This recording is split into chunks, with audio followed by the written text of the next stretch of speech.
시청자 여러분 안녕하십니까? 가장 빠른 종합뉴스 뉴스큐 시작합니다. 올해 초 공정위는 경제부처가 아니다 경제사법기관이 돼야 한다는 윤 대통령의 발언과 함께 최근 경제검찰, 공정위 칼날이 전방위로 확대되고 있습니다.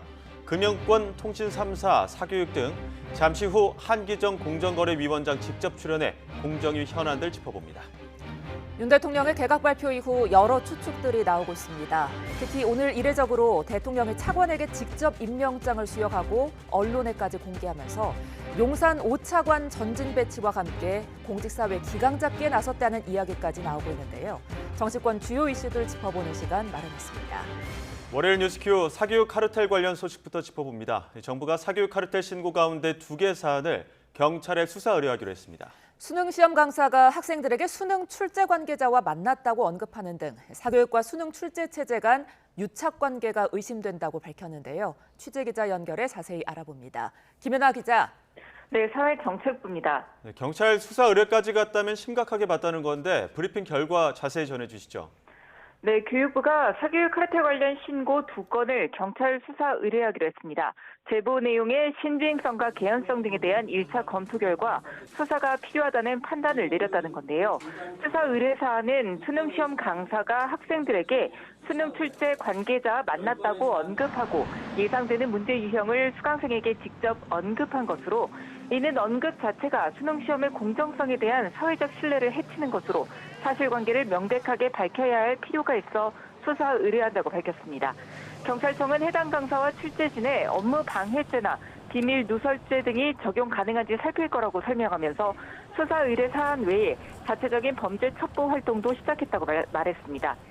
교육부는 또 교재 집필에 수능 출제진이 참여했다는 광고를 한 출판사 등 대학 입시 결과를 과장 홍보하는 것으로 의심되는 10개 사안에 대해서는 공정위 조사도 요청했습니다. 사교육 부조리 단속도 광범위하게 진행될 전망입니다. 사교육 부조리 신고는 2일 저녁 기준 대형 입시학원 50곳을 포함해 261건이 접수됐는데요. 이 중에 수능 출제 체제와의 유착 의심이나 교재 끼어 팔기 강요 등 사교육 이권 카르텔 신고가 74건입니다. 이에 대한 사실관계 확인 등도 계속 진행될 것이라 수사 대상이 확대될 가능성이 있습니다. 교육부는 앞서 지나간 19개 학원에 대한 합동 점검 결과도 밝혔는데요. 더 많은 학생을 수용하기 위한 시설 임의 변경이나 교습비 부적정 개시, 교재 끼어 팔기 등을 확인해 벌점과 시정명령, 행정지도 등을 내렸다고 밝혔습니다. 교육부는 사교육 카르텔을 일소하고 근절하는 것은 어렵고 힘든 일이나 관계기관과 함께 공정과 상식 회복을 위해 최선을 다하겠다고 강조했습니다. 지금까지 사회정책부에서 YTN 김연아입니다. 네, 조금 전 들어온 속보 전해드립니다. 정부의 이른바 제3자 변제 해법을 수용하지 않은 강제징용 배상 소송의 원고 4명에게 지급할 예정이던 배상금을 법원에 공탁하는 절차를 개시했다고 외교부가 발표했습니다. 앞서 정부는 2018년 대법원의 배상 확정 판결을 받은 강제징용 피해자와 유족 15명의 판결금과 지연이자를 일본 피고기업 대신 행정안전부 산하의 일제강제동원 피해자 지원재단이 지급한다는 제3자 변제 해법을 지난 3월 6일 내놓았습니다. 지금까지 원고 15명 가운데 생존 피해자 1명을 포함한 11명이 이 해법을 수용했고 생존 피해자 2명과 사망 피해자 유족 2명 등 4명이 수용 거부 입장을 유지해왔습니다. 이에 재단 측은 일본 기업의 직접 배상 등을 요구하면서 제3자 변제를 거부해온 원고 4명 몫의 판결금을 이날 법원에 공탁하는 절차를 개시했습니다. 네. 다음 소식 전해드리도록 하겠습니다. 입시 학원들의 부당 광고를 들여다보고 있는 공정거래위원회가 올해 상시적 감시를 위해 소비자 요원을 투입합니다. 공정위는 이들이 제보한 사안 가운데 혐의가 크다고 판단되면 직접 조사할 거라고 예고했습니다. 이승은 기자입니다. 소비자들로 구성된 소비자법 집행감시요원 제도를 운영하고 있는 공정위가 올해는 학원 광고와 상조, 선불식 할부 거래 방식 여행 분야를 선정했습니다. 공정위는 이 분야를 상시적으로 모니터링할 감시요원 80명을 선발한다고 밝혔습니다. 이 가운데 40명이 일단 11월까지 초중고 학원 분야를 감시하게 됩니다. 거짓 혹은 과장으로 학부모와 수험생의 불안감을 조장했는지, 객관적 근거 없이 1위, 최다 등의 표현을 사용했는지, 수능 출제위원 등 강사 이력을 속였는지, 경쟁 학원이나 강사를 비방했는지 등을 살펴보게 됩니다. 요원들이 감시 과정에서 법 위반 혐의 사례를 공정위에 제보하면 심사를 거쳐 사례비 4만 원을 지급합니다. 사업자의 시정 여부를 확인한 건에 대해서는 사후관리 사례비 1만 원도 추가 지급됩니다. 공정위는 제보 내용을 바탕으로 법 위반 사업자에게 자진 시정하도록 하고 혐의가 크다면 정식 사건으로 접수해 조사할 것이라고 밝혔습니다. 광고에 표시된 사실이 진실인지 여부를 입증할 책임은 학원들에 있습니다. 소비자법 집행감시요원은 만 20살 이상이어야 하는데 오늘부터 오는 16일까지 공정위 누리집을 통해 신청할 수 있습니다. YTN 이승은입니다. 오늘부터 2주 동안 민주노총이 최저임금 인상과 노조 탄압 중단을 촉구하며 총파업 투쟁에 돌입했습니다. 정부는 경제단체와 긴급 간담회를 열어 우려를 표명하고 불법 집회에는 엄정 대응하겠다고 밝혔습니다. 취재기자 연결합니다. 신지원 기자. 네, 사회정책부입니다. 네, 민주노총이 7월 총파업에 나서는 이유 자세히 전해주시죠. 민주노총은 오늘 오전 용산 대통령실 앞에서 기자회견을 열고 총파업 돌입을 선언했습니다. 정부가 반노동 정책으로 노조를 탄압하고 있다며 정권 퇴진을 요구했습니다. 양경수 민주노총 위원장 발언 들어보시겠습니다. 노동도, 민생도, 민주주의도, 교육도, 먹거리까지도 파괴하는 윤석열 정권이야말로 국민을 죽음으로 내모는 킬러 정권입니다. 그래서 노동자들이 민주노총이 투쟁에 나섭니다.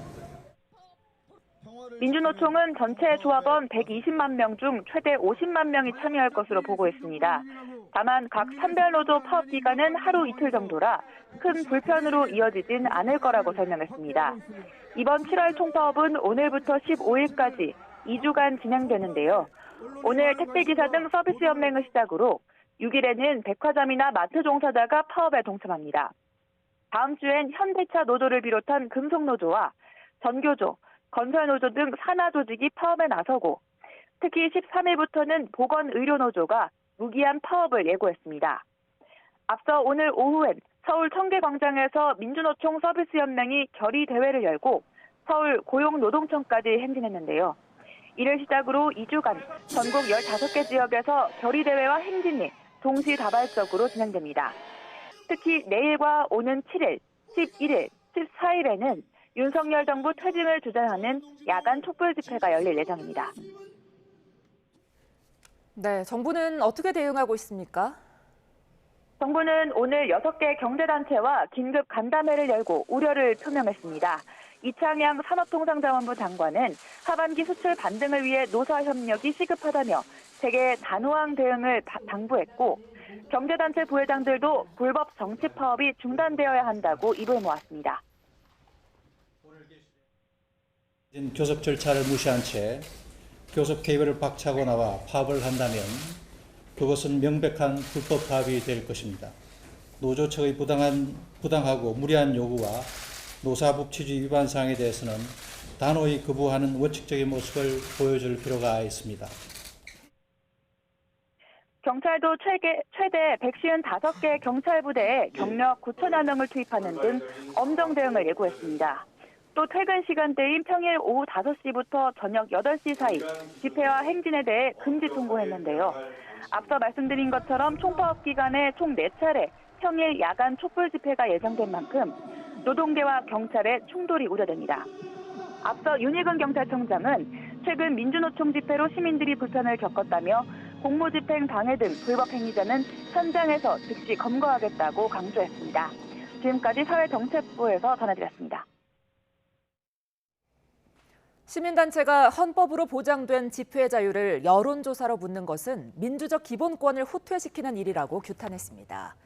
참여연대 등 시민사회단체는 오늘 오전 기자회견을 열고 집회 시위 자유를 찬반 대상으로 삼는 것은 대통령실의 반민주적 인식을 여실히 보여주는 거라고 비판했습니다. 대통령실은 지난달 12일부터 오늘까지 집회 시위 요건과 제재 강화에 대한 의견을 묻는 온라인 투표를 진행하고 있습니다.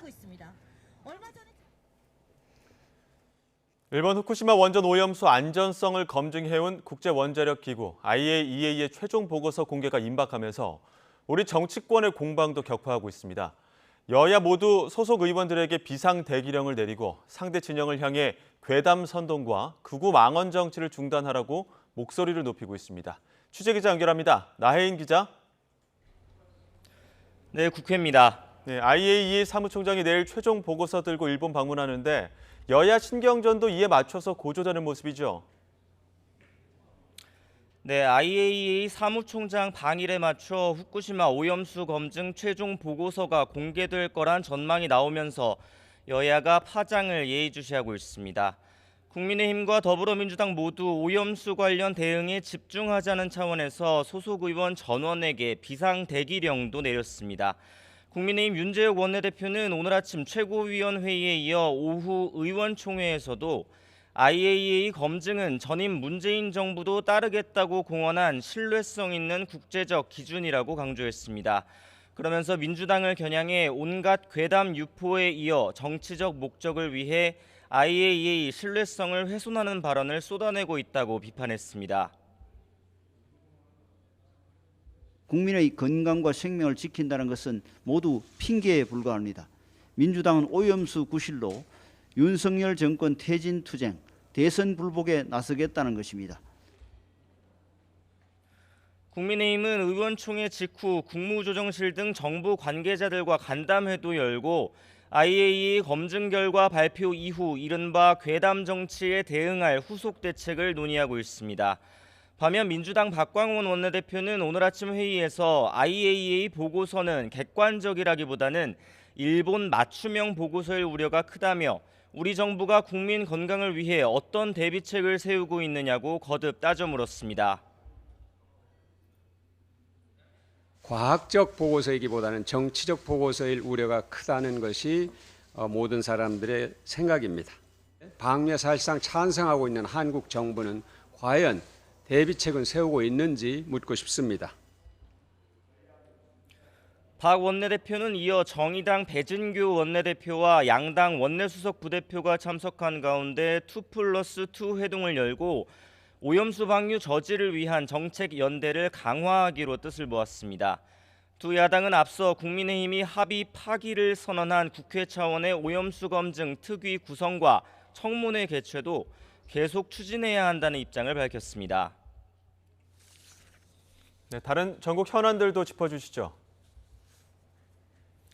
네, 국민의힘은 오후 의원총회에서 앞서 윤석열 대통령의 반국가 세력 발언으로 논란이 됐던 전임 정부의 종전선언 추진을 거듭 비판했습니다.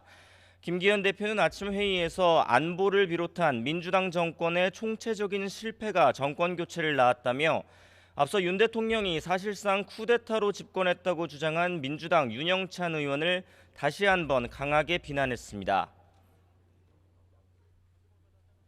국민의 준엄한 선택으로 당선된 대통령을 향해 쿠데타라고 말하는 것은 국민의 선택을 반란으로 본다는 것으로서 민주국가에서 결코 용인될 수 없는 최악의 막말입니다. 지난 대선에서 윤석열 후보를 찍은 1639만 명은 쿠데타 세력입니까? 반면 민주당 이재명 대표는 윤 대통령의 반국가 세력 발언은 문재인 정부 검찰총장이었던 과거를 잊은 심각한 자기 부정이라고 날을 세웠습니다.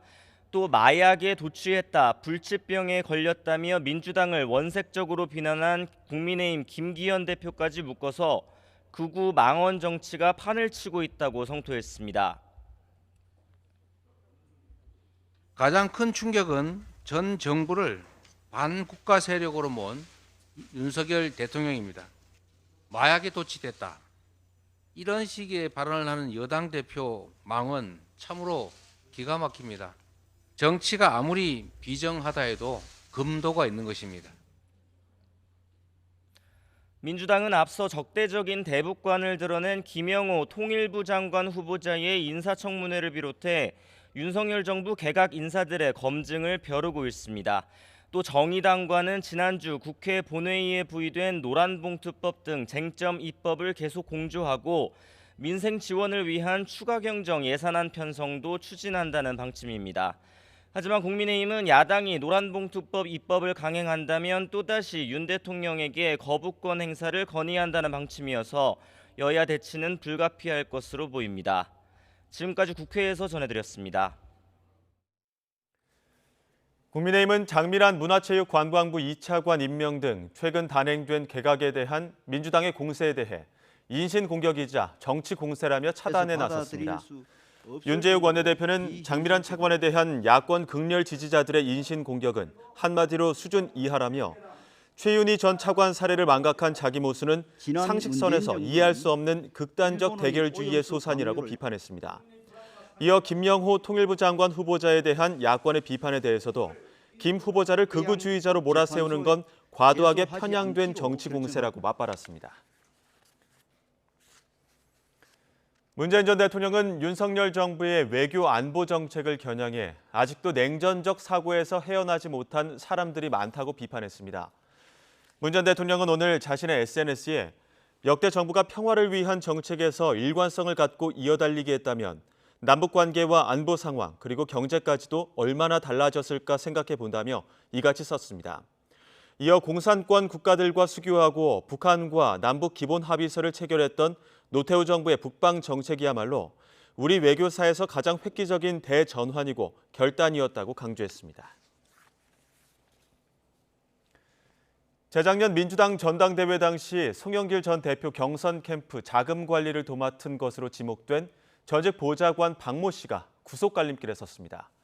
이른바 돈봉투 의혹으로 구속영장이 청구된 건 박 씨가 네 번째인데 심사 결과에 따라 윗선인 송 전 대표 수사 속도도 달라질 전망입니다. 송재인 기자의 보도입니다. 재작년 민주당 전당대회 당시 송영길 전 대표 보좌관이었던 박모 씨가 구속 전 피의자 신문을 받기 위해 법원에 출석했습니다. 쏟아지는 취재진의 질문에도 입을 굳게 다문 박 씨. 전당대회 당시 6,700만 원 살포 혐의 인정하십니까? 송영길 대표가 지시한 건가요? 심사에선 제기된 혐의 전반을 부인하며 불구속 수사 필요성을 강조한 것으로 알려졌습니다. 박 씨는 재작년 민주당 전당대회를 앞두고 현역 의원들에게 300만 원씩 든 봉투 20개가 뿌려지는데 적극적으로 개입한 혐의를 받습니다.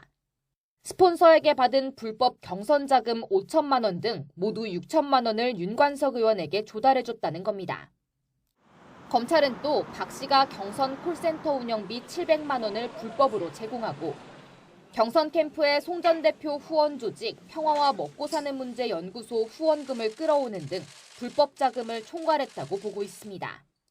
박 씨가 연구소 후원금으로 경선 컨설팅 비용 9,200여만 원을 대신 내게 하고 자체 여론조사를 돌린 것처럼 꾸민 정황도 포착했습니다.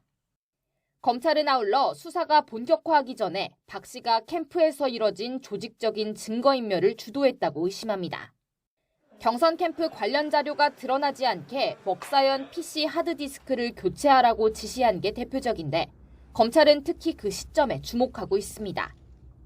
지난해 11월은 검찰이 확보한 이정근 녹취록에 야권 인사 다수가 언급됐다는 보도가 나왔을 뿐 돈봉투 수사가 개시되진 않았습니다.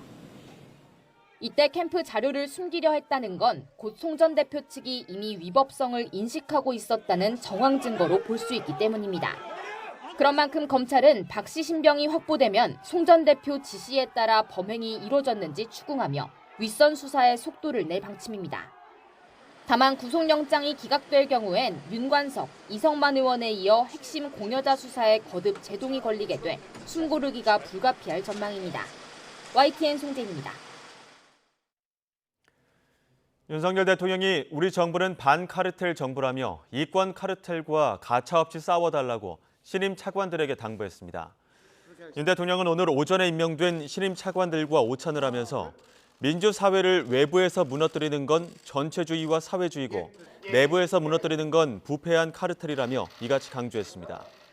이어 내정도 외치도 자유민주주의 헌법 정신을 가지고 추진해야 한다면서 국가와 국민, 헌법 시스템에 충성해달라고 지시했습니다.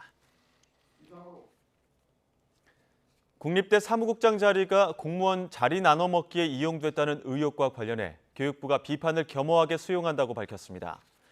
교육부 관계자는 정례 브리핑에서 지난해 9월 이후 대통령실과 소통하면서 인사교류를 해왔지만 많은 언론이 문제를 지적하는 등 국민 눈높이에 부족했다며 이같이 밝혔습니다. 이어 지난주 비판 이후 국립대 자율화를 가속하기 위해 국립대 총장의 사무국장 임용권을 완전하게 보장하는 인사혁신이 필요하다는 결론을 내렸다고 설명했습니다. 정부가 지난해에 이어 전력기금 운영 실태를 추가 조사한 결과 5,800억 원이 부당하게 집행된 것으로 드러났습니다. 이자가 싼 태양광 대출을 받으려고 가짜 축사 등을 짓는가 하면 보조금으로 땅을 산 뒤 육촌이나 배우자에게 되판 마을 회장들도 있었습니다. 취재기자 연결해 자세한 내용 들어보겠습니다. 이승배 기자. 네, 정부 서울청사입니다. 적발된 건수도 그렇고 금액도 적지 않은데 어떻게 적발이 된 겁니까? 네, 정부가 전력산업 기반 기금 사업, 즉 전력기금에 대한 부처 합동점검에 나선 건 지난해에 이어서 두 번째입니다. 지난해 9월에도 최근 5년 동안 태양광 등 전력기금 운영 실태를 1차 점검한 결과를 발표했는데요. 2,200건이 넘는 사업에서 총 2,616억 원이 부당하게 집행된 사실을 확인했습니다. 이후 정부는 사업 범위와 대상 자치단체를 늘려서 지난 5월까지 2차 점검에 나섰고요. 오늘 오전에 그 결과를 발표했습니다. 이번에도 위법 불법 사례가 무더기로 확인됐습니다. 한국전력과 한국에너지공단, 한국전기안전공사, 25개 자치단체 등에 대한 보조금 집행 내역을 조사한 결과 모두 5,300여 건, 금액으로는 5,800억 원이 넘는 부당 집행을 적발했다고 밝혔습니다. 1차 조사 때보다 건수와 금액 모두 2배 더 많았습니다. 전력기금은 대부분 문재인 정부 시기인 지난 2018년부터 최근 5년 동안 12조 원이 투입된 대규모 사업입니다. 이 가운데 정부는 1차, 2차 두 번을 합쳐서 절반인 6조 원가량의 사업을 조사했다고 설명했습니다. 이 부당 집행 사례 가운데 대출 관련이 4,890억 원으로 전체 적발 금액의 84%에 달했습니다. 가짜 세금 계산서로 공사비를 부풀려 부적정하게 대출을 받거나 2% 이하의 싼 태양광 대출을 받으려고 가짜 재배사와 축사 등을 지은 농지법 위반 사례가 대표적입니다. 보조금을 받아서 땅을 사들인 뒤 육촌이나 배우자에게 되판 마을 회장, 그리고 보조금으로 시청 관용차를 산 자치단체도 적발됐습니다. 전력 분야 연구개발과 관련해서는 연구비를 이중으로 받고 사업비를 정산하지 않아서 예산을 낭비한 사례가 260억 원에 달했습니다. 정부는 이번에 적발된 사례 가운데 626건을 수사 의뢰하고 85건에 대해서는 관계자 문책을 요구하기로 했습니다. 특히 부당 집행된 지원금 가운데 404억 원을 환수하고 부당하게 대출된 금액 역시 금융당국과 협의해 회수 조치가 추진됩니다. 지금까지 정부 서울청사에서 YTN 이승배입니다. 한 달 이상 원리금 연체를 기준으로 가는 은행 연체율이 또 오르면서 32개월 만에 최고치를 기록했습니다. 금융감독원에 따르면 지난 4월 말 국내은행 원화대출 연체율은 0.37%로 직전 달보다 0.04%포인트 올라 지난 2020년 8월 0.38% 이후 2년 8개월 만에 가장 높았습니다. 부문별로 보면 기업대출과 가계대출 연체율이 모두 직전 달보다 올랐습니다. 금감원은 다만 현재 은행권 연체율 수준이 코로나19 이전보다 낮다며 자산 건전성에는 문제가 없다고 진단했습니다.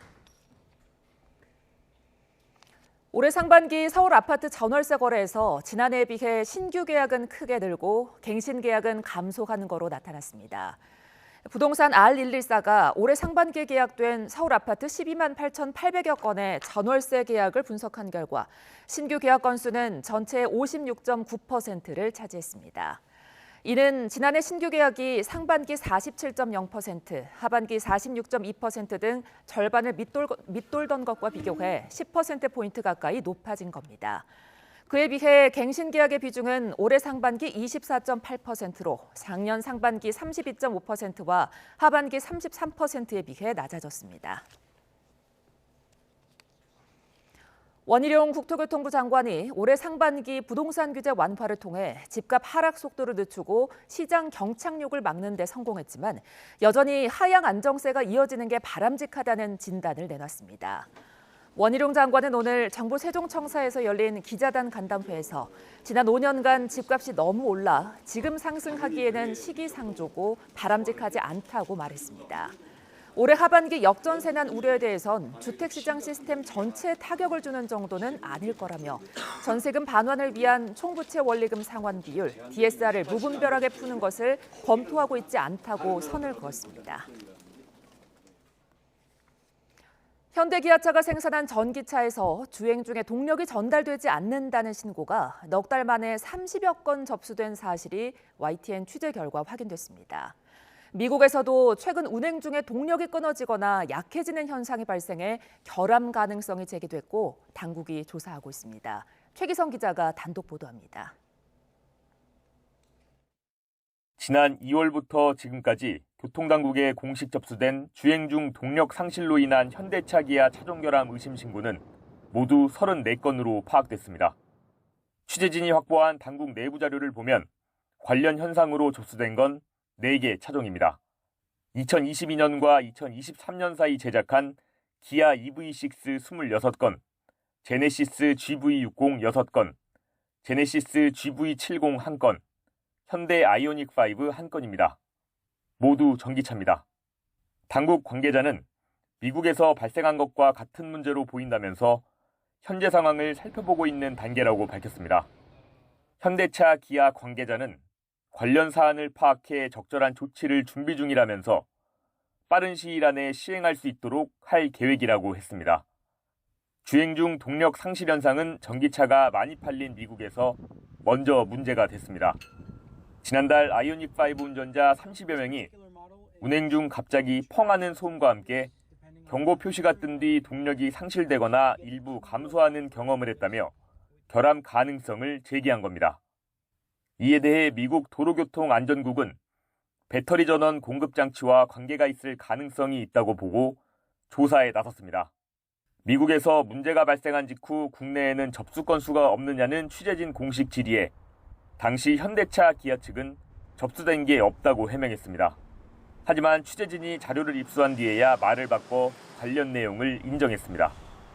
다만 자체 집계 건수가 구체적으로 얼마인지 무엇이 문제 가능성이 큰 것인지는 아직 공개하지 않고 있습니다. YTN 최기성입니다. 사교육 광고, 금융, 통신, 노조 파업 현장 등 곳곳에서 공정거래위원회의 존재감이 커지고 있습니다. 기업 활동 반경도 넓어지고 산업이 다양화가면서 공정위의 영역 또한 더욱 넓어지고 있는데요. 요즘 전방위 활약으로 관심이 쏠리고 있는 경제검찰, 공정위의 한기정 위원장과 함께 현안 짚어봅니다. 안녕하십니까? 네, 안녕하십니까? 지금 공정위가 입시학원들 부당 광고 들여다보고 있죠. 조금 전에 교육부 발표도 있었는데 어떤 광고들이 문제가 되는 겁니까?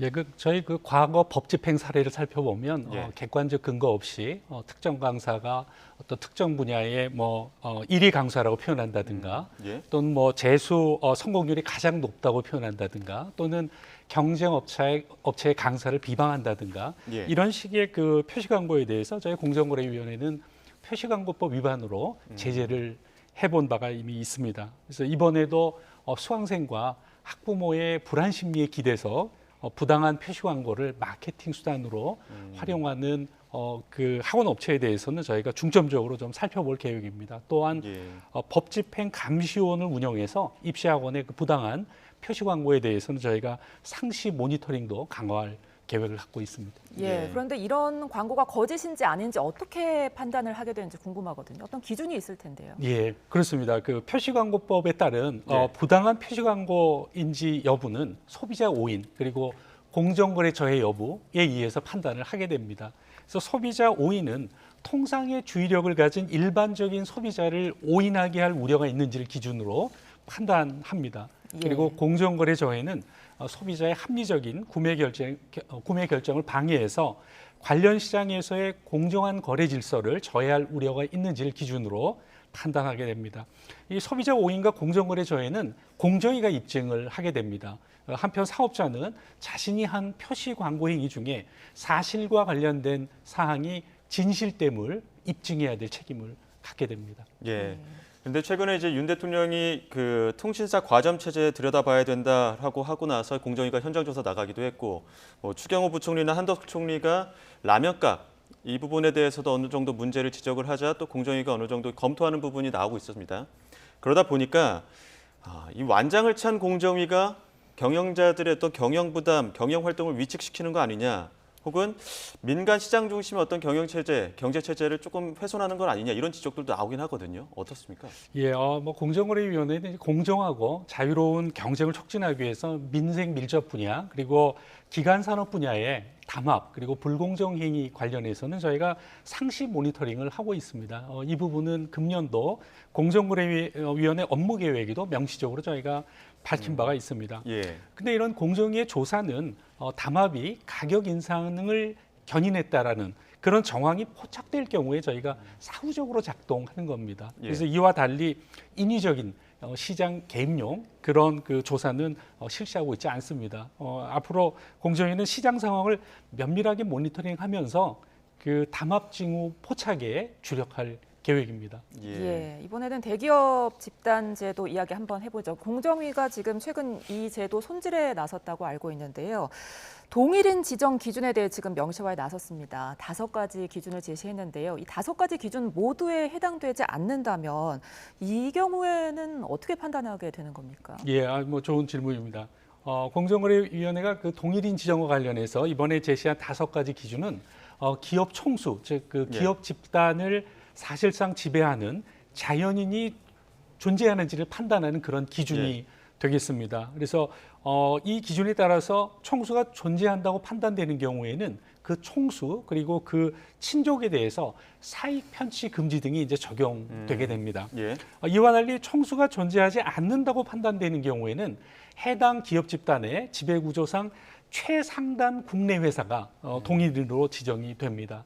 그래서 올해 지정된 82개 기업 집단 중에서 총수가 기업 집단으로 지정된 경우는 삼성 등 72개이고요. 예.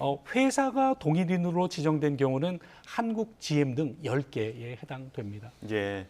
그러니까 이제 대기업 안에서 총수, 회장, 그 기업의 어떤 지배력을 갖고 있는 저 총수 집단, 그 동일인을 지정하는 과정에서 지금까지는 좀 기준이 모호하다 보니까 기준을 5가지로 정했습니다.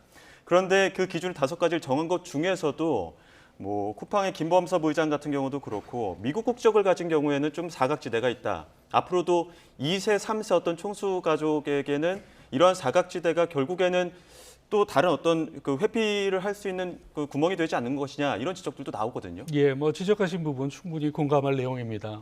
기업 집단 쿠팡의 경우는 이번에 제시된 5가지 기준에 의하면은 김범석 의장이 총수의 실질을 갖고 있다라고 판단이 됩니다. 예. 그럼에도 불구하고 2021년 최초 지정 시부터 올해 2023년까지 외국인인 김범석 의장이 아니라 최상단 국내 회사인 쿠팡 주식회사를 저희가 동인으로 지정했습니다. 예. 그 이유는 외국과의 통상 마찰 가능성 때문입니다. 그래서 공정거래위원회는 올해 기업 집단 지정 시에 외국 국적 보유 현황에 대한 실태 조사를 실시한 바가 있습니다. 예. 그래서 공정거래위원회는 이 결과를 바탕으로 산업부 등 관계부처와 협의해서 외국인 동일인 지정을 위한 시행령 개정안을 연내에 마련할 계획을 갖고 있습니다. 예. 산업이 다양해지면서 공정위도 이제 할 일이 많아지고 있는데요. 최근 온라인상에서 다크 패턴이라고 하나요? 눈속임 상술, 우리말로 이렇게 말을 하는데요. 이런 부분에 대해서도 지금 대비를 하고 계십니까? 예, 그렇게 준비하고 있습니다. 최근에 그 미국 FTC가 다크 패턴을 문제 삼아서 아마존을 상대로 법원에 제소를 했습니다. 구체적으로 보면 이제 서비스 가입 시에 특정한 서비스를 선택하도록 교묘하게 유도한다든가 또는 서비스 해지 시에 과정을 아주 복잡하게 해서 해지를 방해하는 행위를 이제 가입을 클릭 한 번으로 되는데 해지하려면은 이렇게 저렇게 경로로 엄청 타고 들어가야 되는 경우들이 있잖아요. 맞습니다. 그런 부분들이 지금 다크 패턴이라고 그런 하는 부분을 거죠? 다크 패턴이라고 이야기하고요. 그 다크 패턴이라는 것은 이제 인터페이스 조작을 통해서 소비자의 착각, 실수 등을 유도해서 이제 불필요한 지출을 하게 하는 것을 이제 가리킵니다. 그래서 이제 공정거래위원회는 지난 4월 21일 당정 협의회를 거쳐서 다크 패턴 대응 방안을 마련해서 지금 추진하고 있는 상황입니다. 먼저 다크 패턴을 금지하는 공정거래법 개정안을 지금 공정거래법 개정안이 발의돼서 국회에서 지금 논의되고 있는 상황이고요. 또한 저희 공정위는 사업자와 소비자가 유의할 사항, 다크 패턴과 관련해서 유의할 사항을 담은 가이드라인을 만들어서 7월 달 중에 배포할 계획을 갖고 있습니다. 예. 지금 뭐 다양한 부분에서 독과점 체제도 좀 들여다보고 있는 걸로 알고 있는데 최근에 또 급성장한 플랫폼 산업 독과점 체제 이 부분에 대해서도 또 좀 대책이 나온 게 있습니까? 예, 요즘에 뭐 플랫폼 그 규율 문제가 예. 크게 화두로 떠오르는 게 사실입니다. 플랫폼은 소비자에게는 굉장히 혁신적인 서비스를 제공했고요. 그다음에 소상공인에게는 성공의 기회를 그 성장의 기회를 크게 예. 제공해서 우리 경제에 크게 기여를 하고 있는 게 사실입니다. 그러나 플랫폼 시장은 쏠림 현상 그리고 승자 독식으로 인해서 독과점이 빠르게 고착화되고 있습니다. 이에 따라서 공정거래위원회는 플랫폼의 독과점 반칙 행위에 대해서 엄정하게 대응하고 있는 상황입니다. 지난 2월에 카카오 모빌리티가 알고리즘을 조작해서 자신의 가맹 택시에게 코를 몰아준 사건에 대해서 저희가 제재를 한 바가 있고요. 예. 또 4월에는 구글이 경쟁사를 배제하고 자사 앱마켓에만 게임을 출시하도록 강요한 행위에 대해서도 제재를 한 바가 있습니다. 또한 보다 근본적으로는 플랫폼의 특성에 맞는 보다 효과적인 경쟁 촉진 체제를 마련할 필요가 있다라고 보고 있습니다. 그래서 올해 1월부터 내외부 전문가 TF를 구성해서 국내 시장 상황 그리고 해외 사례를 종합적으로 고려해서 바람직한 정책 방향을 지금 모색하고 있는 상황입니다. 예. 자영업하는 분을 위한 이야기도 좀 해보겠습니다. 자영업을 시작할 때 우리가 그나마 좀 믿고 시작하는 게 프랜차이즈 영업인데요. 네. 프랜차이즈 사업에 가입한 분들이 사실 이제 프랜차이즈 업체에서 너무 작은 것까지 우리 것만 사용해라 이런 경우들이 있거든요. 냅킨 한 장까지도 우리 것만 사용해라 이런 경우들이 있는데 이런 부분 좀 개선돼야 하지 않을까 싶은데 어떻습니까? 예, 맞습니다. 우리나라의 프랜차이즈 산업이 지금 크게 발전하고 있고요. 그 가맹점주가 27만 명에 이르는 것으로 보고 있습니다. 근데 이제 문제가 되는 부분은 이제 필수 품목이라고 하는 부분인데요. 예. 필수 품목은 이제 가맹점주가 가맹본부나 가맹본부가 정한 업체로부터 반드시 구입해야 되는 물품을 가리킵니다. 이 물품의 긍정적인 측면도 있습니다. 그것은 이제 가맹사업의 어떤 통일성이나 균질성을 위해서 필요한 것은 또 사실입니다. 그런데 문제는 이 품목을 과도하게 지정하거나 또는 단가를 지나치게 올리는 게 문제입니다. 그러면 예. 이제 그 비용 부담이 결국 가맹점주에게 이전이 되는 것이고 지금 가맹점주가 가장 힘들어하는 부분이 바로 그 부분입니다. 그래서 공정거래위원회는 올해 이제 가맹거래 정책에서 필수 품목 관행 개선에 가장 큰 역점을 두고 있는 상황입니다.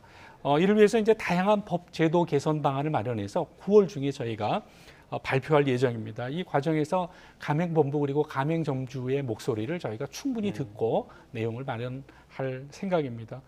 그리고 우선 필수 품목 비중이 높은 업종을 우선해서 필수 품목 운영 실태를 점검하고 불공정 행위에 대해서 엄격히 제재할 계획을 갖고 있습니다. 예, 알겠습니다. 여기까지 듣도록 하겠습니다. 지금까지 한기정 공정거래위원장과 함께 현안 짚어봤습니다. 오늘 말씀 고맙습니다. 예, 감사합니다.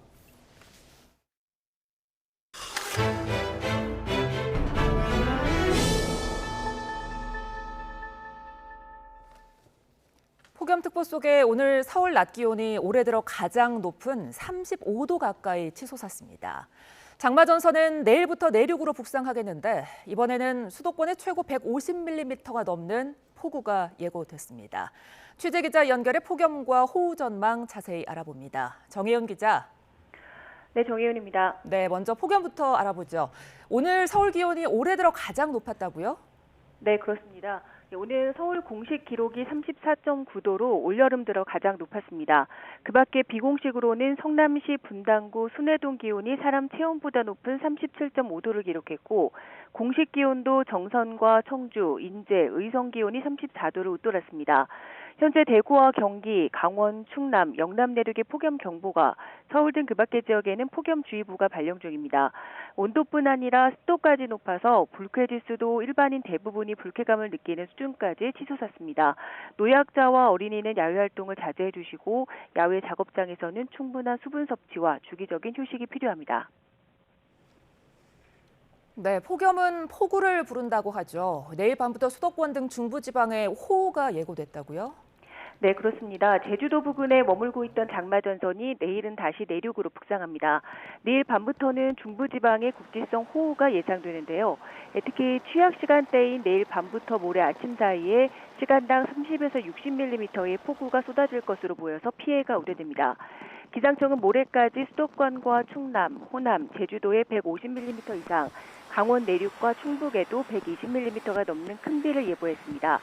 특히 그동안 많은 비가 내린 뒤에 또 폭우가 내리면서 산사태와 축대 붕괴 등의 피해가 우려된다며 철저한 대비를 당부했습니다. 지금까지 YTN 정혜윤입니다. 경기도는 폭염특보가 내려진 지난달 30일과 이달 1일 이틀 사이 관내에서 온열 질환자가 13명 발생했다고 밝혔습니다. 온열 질환에는 열탈진, 열사병 등이 포함되고 온열 질환으로 인한 사망자는 발생하지 않았습니다. 폭염이 이어지면서 평택의 육개 농장에서는 닭 2,750마리가 폐사하기도 했습니다. 서울시는 본격적인 무더위를 앞두고 냉방기기 설치비 과다 요구 등 관련 피해가 늘어날 가능성이 높다며 한 달간 소비자 피해 주의보를 발효한다고 밝혔습니다. 시에 따르면 2019년부터 지난해까지 4년간 소비자원에서 접수한 여름철 냉방기기 관련 상담은 3,800여 건이고 이 가운데 설치 관련이 34.4%로 가장 많았습니다. 시는 주문 내역과 설치비 영수증 등 거래 관련 증빙 서류를 보관하는 게 좋고 중고품을 살 때도 반드시 품질 보증 기간이 명시된 보증서를 받아야 한다고 당부했습니다.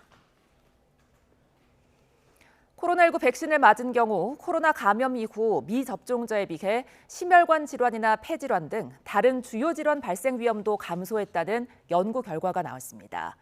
질병관리청 국립보건연구원은 질병청과 건강보험공단 등의 빅데이터를 활용해 지난해 1월부터 4월까지 확진된 1,230만 명을 넉 달 동안 추적 관찰한 결과 이같이 나타났다고 밝혔습니다.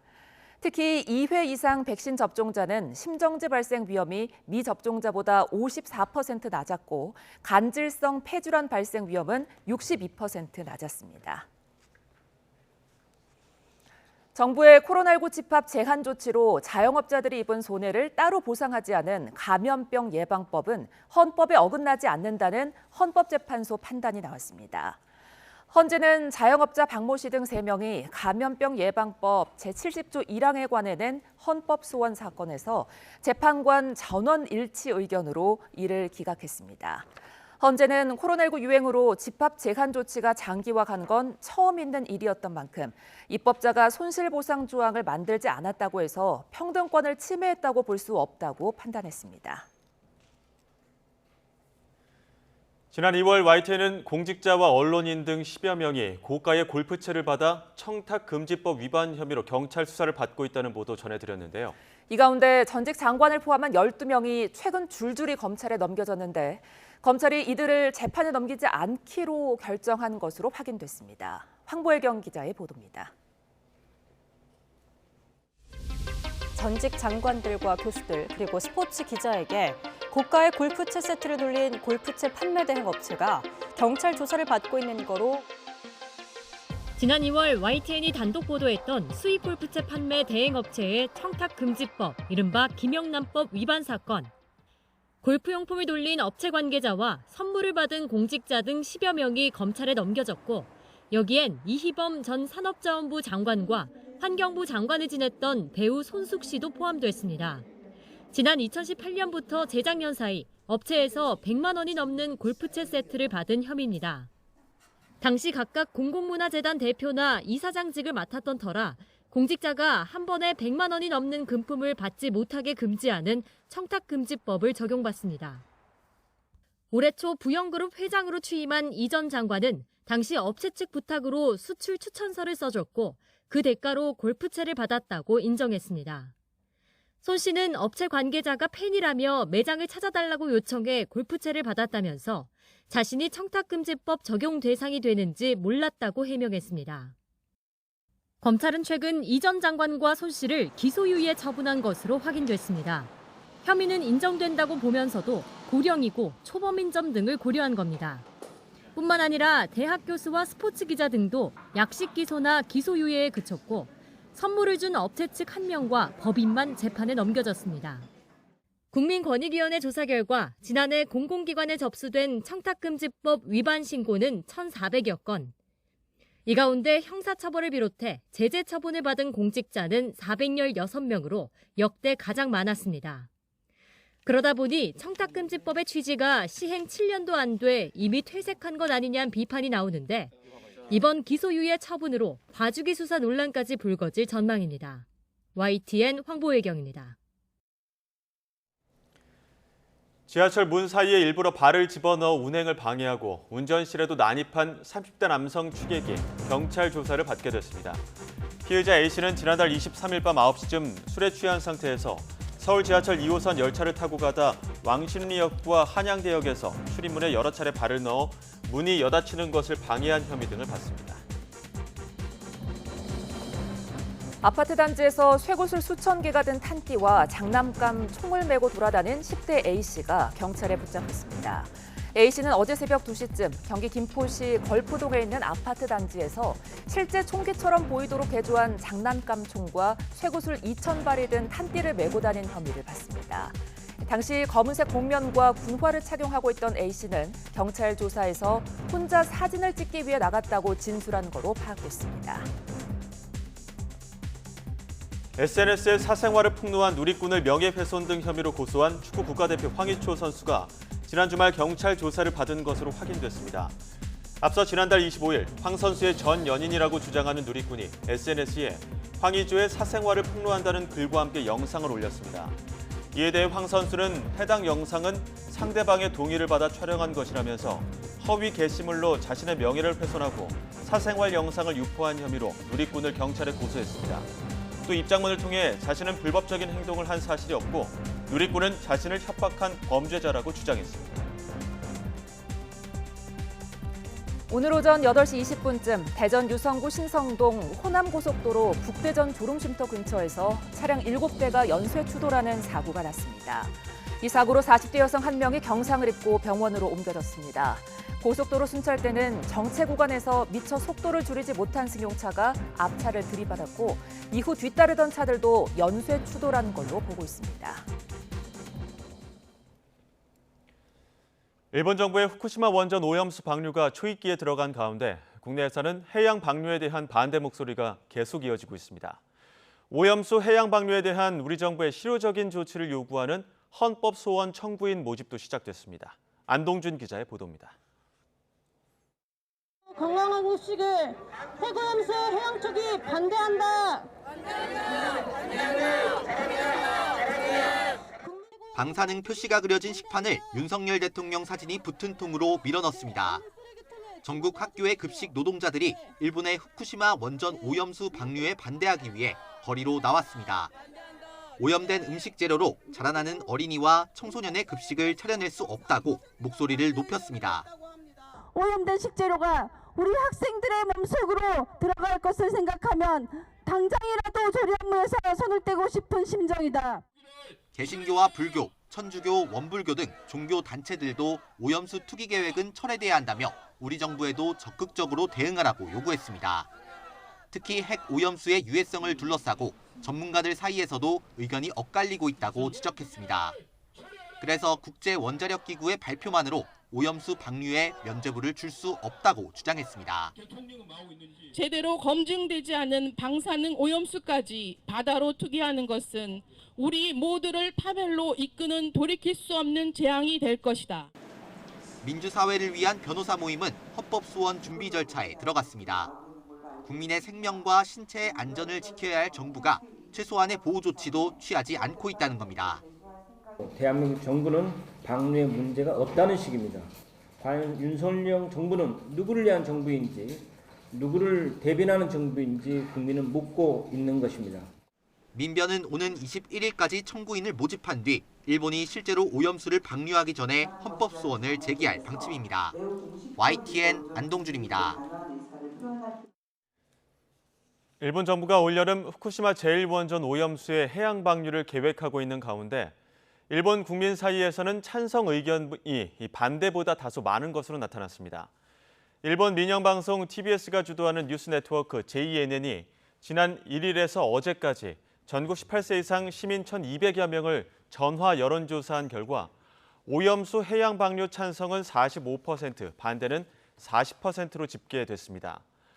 앞서 지난 5월 요미우리 신문과 한국일보가 실시한 공동 여론조사에서도 일본 국민은 방류 찬성이 60%로 반대 30%의 배에 달했습니다. 네, 윤석열 대통령이 통일부 장차관을 일괄 교체하고 통일부의 역할 변화를 주문한 가운데 문재인 전 대통령이 윤석열 정부의 대북 정책 기조를 겨냥한 듯한 발언을 내놨습니다. 관련 내용 포함한 정치권 주요 이슈 김만흠 한성대 석좌 교수와 함께 정리해 보겠습니다. 어서 오십시오. 네, 안녕하세요. 먼저 지금 오늘 그 윤 대통령이 차관급 인사 임명장 수여했는데 네. 이게 이례적으로 대통령이 차관급 인사에게 임명장을 수여하기도 했고 이게 언론에 공개되니까 어떤 메시지가 있는 것이냐 여러 가지 추측들이 나오고 있거든요. 어떻게 보십니까? 네, 일단 형식상으로 13명이나 되기 때문에 대통령이 직접 지금 임명장을 수여하는 방식이 될 수 있었고요. 예. 13명 중에서 5명이 청와대 비서관으로 있다가 지금 차관으로 발탁된 경우죠. 예. 그래서 아마 비서관들은 그 자리를 떠나서 영전하는 자리이기도 하기 때문에 13명에다가 청와대 비서관 출신의 5명, 그래서 아마 대통령이 직접 임명장을 수여하는 그런 장면이 가능했을 겁니다. 용산 5차관에 뭐 힘을 실어주는 행보다 이런 메시지는요? 직접적인 발언도 했죠. 대통령의 국정 철학을 관철시키기 위해서 비서관 출신들을 집권 1년 차에 내각의 차관팀에 발탁하는 것은 필요하고 그동안도 그렇게 되어왔다. 이런 얘기 나왔습니다. 그 발언 듣고 나서 비판하는 사람들은 내각을 책임지는 사람은 총리라든가 그 부처의 장관들인데 차관이 가서 대통령의 국정 철학을 반영하도록 한다. 그러면 결국은 실세 중심으로 뭐가 돌아가는 비정상적인 구도 아니냐 이런 비판도 있었습니다.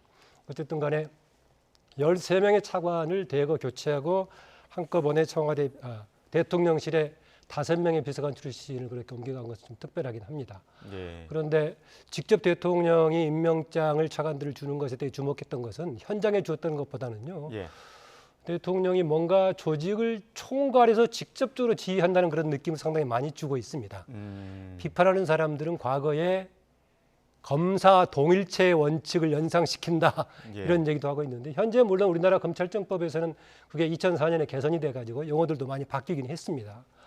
물론 실제로 국무위원들도 대통령을 보좌하도록 되어 있기 때문에 대통령의 국정 철학을 따라야 됩니다.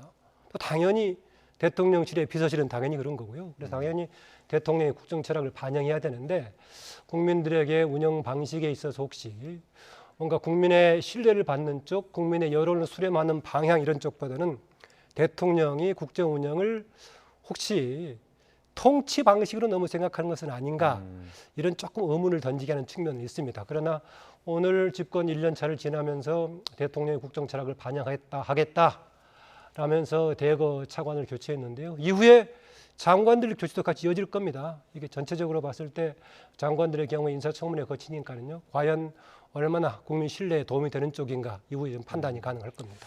통일부는 장차관이 바뀌었는데 물론 장관은 인사청문회 거쳐야 되겠지만요. 과거 발언에 대한 논란도 이어지고 있고요. 또 김영우 통일부 장관 후보자 그리고 또 이후에 어떤 발언들을 보게 되면은 통일부는 이전에 어떤 대북 지원부와 같은 역할을 했는데 이젠 달라져야 된다 이런 또 이야기도 있었단 말이죠. 어떤 변화를 예상하십니까? 지금 이미 대통령이 얘기했었죠. 지난 문재인 정부 세웠던 것들이 결국은 한반도 상황 또 통일 지향에 그렇게 별로 도움이 되지 않았었다. 핵무기가 걸려 있는데 뭔가 이것을 조금 더 완화하거나 통제하는 방향으로 가야 됐는데 오히려 북한의 핵무기 첨단화를 좀 도와주는 쪽 아니었냐 이런 비판적인 의식을 가지고 있어서 예.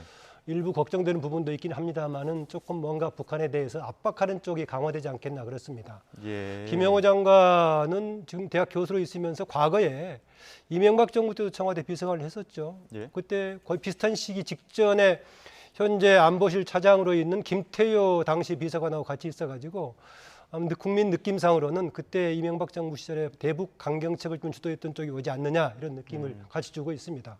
지금 김영호 장관 후보자뿐만이 아니라요. 인재개발원장으로 지금 임명 예정이 돼 있는 그 양반까지 상당히 유튜브를 통해서 강경 발언해가지고 몇 개 같이 겹치면서 예. 김영호 장관에 대한 너무 우익 강경이 아니냐 이런 우려가 나오고 있는 것 같습니다. 지금 윤석열 대통령이 통일부의 역할 변화 공개 주문한 데 대해서 여야의 입장도 있습니다. 여야 입장 듣고 다시 거기에 대한 교수님 이야기도 들어보도록 하겠습니다. 준비가 돼 있나요? 네. 더 이상 북한의 핵 개발과 통미봉남 전략에 농락당하지 않으려면 통일부가 대북 지원만을 지상 과제로 삼는 소극적인 역할에서 벗어나 북한의 인권 문제와 내부 변화에 대해서 적극적으로 목소리를 내는 것이 매우 중요합니다. 대한민국은 세계 유일한 분단 국가입니다. 이것이 통일부가 필요한 이유입니다. 남북 관계와 관련해서 국정원은 국정원의 역할을, 국방부는 국방부의 역할을, 통일부는 통일부의 역할을 하는 것입니다. 통일부는 북한 지원부가 아닙니다. 통일지원부입니다. 통일준비부입니다. 예, 국민의힘은 이게 적극적인 목소리를 더 요구하는 반면에 또 민주당은 그 본연의 역할에 충실해야 된다 이렇게 얘기하고 있거든요. 양당 입장 어떻게 들으셨습니까? 예, 통일부 기능 중에서 북한에 대해서 뭔가 인도적인 지원을 비롯한 지원 역할도 있습니다. 예. 그런데 윤석열 정부에 있는 사람들이 보기에는 이전 정부에서 너무 지원에만 초점이 되어 왔지 않느냐. 여러 가지 통일의 인권 문제라든가 장기적인 전략이라든가 한반도 평화를 위해서는 핵무기 문제도 해결해야 되는데 하나에만 집중해왔다 이런 인식이 있었던 것 같습니다. 참고로요. 그동안에 대북 문제 관련하면 우리나라 부처 중에서 3개 부처가 관여가 되었습니다. 통일부, 국방부, 외교부가 관여가 되어 왔었죠. 국방부는 안보 중심으로 보기 때문에 아무래도 압박하는 안보 중심의 성향이 강했었고 외교부는 국제 정세를 감안한 이런 전략을 많이 했었고요. 그리고 통일부는 이것저것 포함한 전략을 해왔었는데 지난번 정부에서 너무 지원 쪽으로 갔지 않느냐라는 이제 비판적인 문제의식을 윤석열 대통령부터 가지고 있는 것 같습니다. 보니까 윤석열 대통령이 후보 시절의 토론 과정에서도 너무 지원하는 쪽에 대한 문제의식을 가졌던 것 같아요. 예. 특히 종전선언 관련 문제에 대해서 문재인 대통령이 국제적인 협력을 구하고 다니는 과정을 상당히 비판적으로 지적을 하고 있는 것 같습니다. 참고로 우리가 통일부의 역사를 보자면은요, 이게 박정희 정부 때 1969년에 국토통일원이라고 만들어졌습니다. 예. 우리나라에서 현재 그 부총리급 정부 부처가 교육부하고 기재부가 2개 있지 않습니까? 예. 과거에 박정희 정부 시기에 우리나라의 부총리급으로 국토통일원하고 경제기획원하고 2개가 있었습니다. 예. 이후에 여러 가지 변화를 해왔었는데 이명박 정부 시절에도 외교부 쪽에 통합시키자는 또 얘기가 나오면서 통일부를 없애자는 논란이 있었는데 유지가 되어 왔습니다.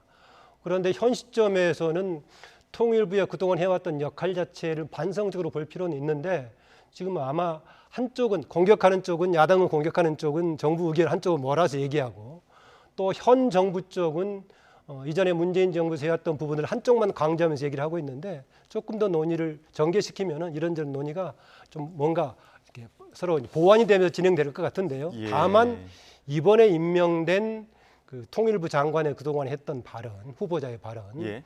김정은 체제가 무너져야 통일이 가능하다든가 이것이 한두 번 정도의 발언이 아니라 계속 유튜브 발언을 해왔었고 또 인재개발원장으로 임명된 사람도 상당히 강한 발언을 해와서 또 대통령 발언과 맞물리면서 현 상황이 너무 강경적으로 흐르지 않느냐라는 우려도 나오고 있는 것 같습니다. 네, 이런 가운데 오늘 문재인 전 대통령이 SNS에 글을 올려서 또 주목을 받고 있습니다. 그 내용을 좀 보게 되면 그 윤석열 정부의 대북 정책 기조를 좀 우회적으로 겨냥했다 이런 해석들이 나오는데 글 보셨습니까? 네, 봤습니다. 예, 냉전적 사고라는 용어를 썼는데요. 뭐 책 속에는 최종건 비서관이 이제 문재인 정부 때 했던 역할을 긍정적으로 평가하면서 해설한 책이 되죠. 그 책을 소개하면서 평화의 힘을 소개를 했는데요.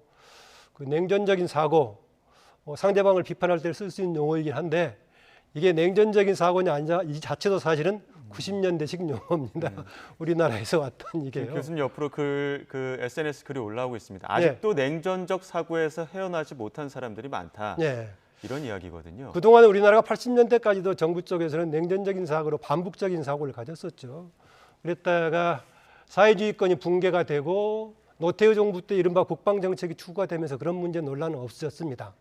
그래서 이후에 그 다음에 나왔던 것은 오히려 너무 북한을 이해하는 내재주의적 입장이라든가 수정주의적인 입장 이런 것에 대한 비판이 나오고 종북 논란이 있었는데 오늘 문재인 대통령이 윤석열 정부가 본인이 해왔던 부분에 대한 비판적인 아주 강한 비판적인 지적에 대해서 반응이 나올 법하긴 하지만은 이것을 냉전적인 사고에 빗대는 것은 문재인 대통령 본인도 너무 과거 시대의 사고에 잡혀 있지 않나 이런 생각이 좀 들긴 합니다. 예, 다시 개각 이야기 조금 더 해봐야 될 것 같은데 이번 개각하고 나서 권영세 통일부 장관 지역 여의도를 귀환을 할 테고 이를 신호탄으로 지금 4월 이제 총선 출마가 점쳐지는 이제 다른 국무위원들 거치도 관심을 모으고 있거든요. 예. 여기에 대해서 혹시 어떻게 보고 계십니까? 지금 이제 9개월 남았죠. 내년 예. 총선이 9개월 남았으니 움직이기 시작할 겁니다. 그런데 그게 현재 국회의원 출신이라든가 아니면 앞으로 예. 국회의원으로 나갈 가능성 있는 사람이 무조건 오는 것이 아니라 예. 여러 가지를 고려해야겠죠. 정부 차원에서는 그 사람이 현재 국무위원으로서 맡고 있는 역할, 예. 다른 사람이 대체 가능했을 때 과연 얼마나 도움이 될 것인가 이런 것도 있고요. 또 원희룡 장관 등을 비롯해 가지고 본인들의 앞으로 정치적인 행보에서 이번에 내각을 그만두고 총선에 도전하는 것이 과연 본인의 도움이 될지 여러 가지 같이 맞물려 있어서 정치권으로 진입할 가능성이 있는 사람들이 무조건 지금 9개월 남았으니까 점차로 복귀할 거다. 그것은 아니죠. 대신 예. 어차피 윤석열 정부 마지막까지 같이 갈 장관이 아니라면은 총선 이번 놓치면 그 다음 총선이 되는 것이기 때문에 움직일 사람들은 조만간 좀 가시적인 선택이 있지 않을까 그렇습니다. 다만 지적했다시피 대안 역할, 행정부에서 국무위원들의 다른 사람들의 역할, 본인들의 정치적인 행보에서 일정에 따른 전략 이런 것이 감안해서 좀 움직이지 않을까 그렇습니다. 지금 거론되는 인물들도 좀 있지 않습니까? 어떤 인물들이 있죠? 당연히 통일부도 있지만 뭐 박진 외교부 장관, 외교부 장관도 있고요. 모르겠습니다. 박진 외교부 장관은 그쪽에 워낙 전문적인 지금 역량을 발휘하고 있고 과거에도 그런 분이 활동을 했었고 국회의원 활동하다가 중간에 쉬고 다시 복귀했다가 다시 장관 간 거 아니겠습니까? 예. 그런 정도가 있고요. 그다음에 늘 나오고 있는 원희룡 장관. 본인은 예. 지난번에 지금 윤석열 대통령이 됐습니다마는 당내 대통령 후보 경선에서 같이 맞붙었지 않습니까? 예. 지금 4년이 남았는데 본인은 차기에 대권 도전할 가능성도 있을 겁니다. 그렇게 했을 때 총선에서 본인이 국회의원 자리를 잡았을 때 윤석열 대통령에 의존하지 않고 자율적으로 움직일 수 있을 것이다. 예. 이렇게 판단하는 사람도 있고 다음 지금 총리 정도면 해볼 수 있지 않느냐. 예. 체급을 약간 올리는 방법도 얘기를 하고 있고요. 예. 그다음에 사람들의 초미에 관심이 되고 있는 지금 법무부 장관. 예, 한동훈 장관. 예, 장관 얘기가 되고 있는데요. 저는 모르겠습니다. 한동훈 장관이 현재의 주목을 받고 있는 것처럼 하나의 300명 중에 한 명의 국회의원이 됐을 때 그런 역량을 발휘할 수 있을지 저는 오히려 정식으로 주목을 받고 있기는 현재 지금 법무부 장관으로 있을 때가 훨씬 더 주목을 받고 있어서 예. 복귀했을 때 과연 그 역할을 할 수 있을지 이건 모르겠습니다. 다만 흔히 전략적으로 현재 민주당 소속의 누구하고 맞붙여서 예. 다음 총선 국면을 딱 주목을 받게 만들어서 대결 국면을 만드는데 유효한 자원은 될 수 있을 것인데 현재의 본인이 주목받는 역할만큼 300명 중에 한 명의 국회의원 초선이 됐을 때 할 수 예. 있을지 저는 그렇게 낙관적으로 보진 않습니다. 지금 여의도 쪽 이야기도 좀 해봐야 될 것 같습니다. 지금 국제원자력기구 IAEA 최종 보고서 공개가 임박하다.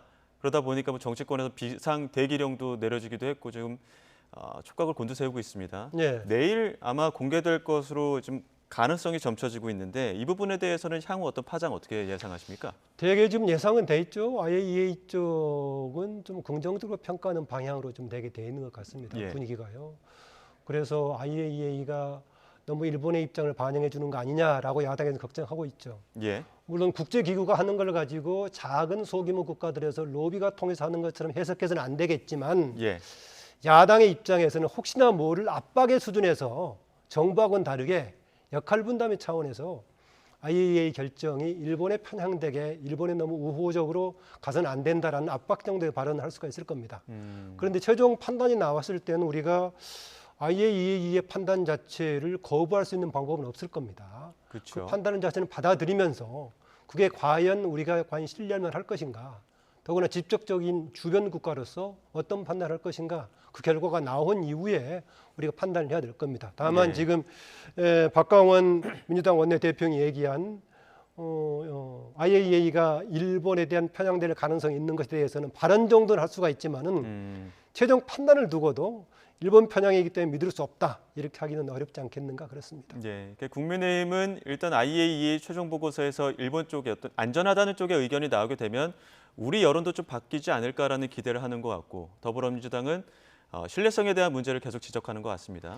그렇게 나왔을 때 우리도 무조건 받아들이는 것이 아니라 정부 입장에서도 IAEA에서 이렇게 국제적인 기구가 그 예. 방류하는 것이 사실 우리나라만 향해서 방류하는 것이 아니라 세계라는 태평양을 향해서 방문하는 거 예. 아니겠습니까? 그래서 국제적인 판단이 필요한 건데 그럼에도 불구하고 우리 정부는 그것을 기계적으로 받아들이지 않겠죠. IAEA가 검증했던 부분 또 확인해 주고는 있지만은 주변 국가로서 이것은 우리가 또 하나의 절차가 필요한 이런 것이 있기 때문에 예. 결과가 나온 다음에 그것을 토대로 우리 정부도 우리 정부 나름의 판단이 예. 필요할 겁니다. 정치권에서는 지금 오염수 관련해서 장외 여론전 굉장히 가열되고 있는 모습인데 그 횟집 그 수조 속 물을 손으로 그 떠먹었던 그 김영선 의원 모습 그 모습이 좀 화제가 됐는데 입장이 나왔습니다. 그 입장 듣고 다시 이야기 나누도록 하겠습니다. 옛날에 내 송송 구멍타구로 국민들을 불안하게 하듯이 불안 총궐기를 하기 때문에 그리고 국민총리 보고 먹으라고 그랬잖아요. 그 내가 먹어봤어요. 내가 이거 2011년부터 흘러와 한 5, 6년 동안 문재인 정부 때 먹고 마시는 거 내가 지금 있으니까 내가 먹어본 거예요. 너무 안심했고 그런데 그 바닷물 조금 먹었다고 왜 그렇게 펄떡펄떡 뛰어요? 그래서 광어보다 더 뛰시대 보니까. 경악을 금치 못하지 않았겠습니까? 근데 저는 진짜 놀랐어요. 그러니까 수조에 물 떠먹는 분이 5선 국회의원이고 그걸 또 먹으라고 하니까 옆에 분들은 먹고 무슨 그런 해산 멍게 수준의 정치 행위를 통해서 국민들에게 안심을 시키겠다고 하는 인식 자체를 보고요. 아주 경악을 금치 못했습니다. 네, 한쪽은 광어보다 더 뛰고 있다 그러고 한쪽은 또 해산 멍게까지 또 이야기가 나왔는데 어떻게 들으셨습니까?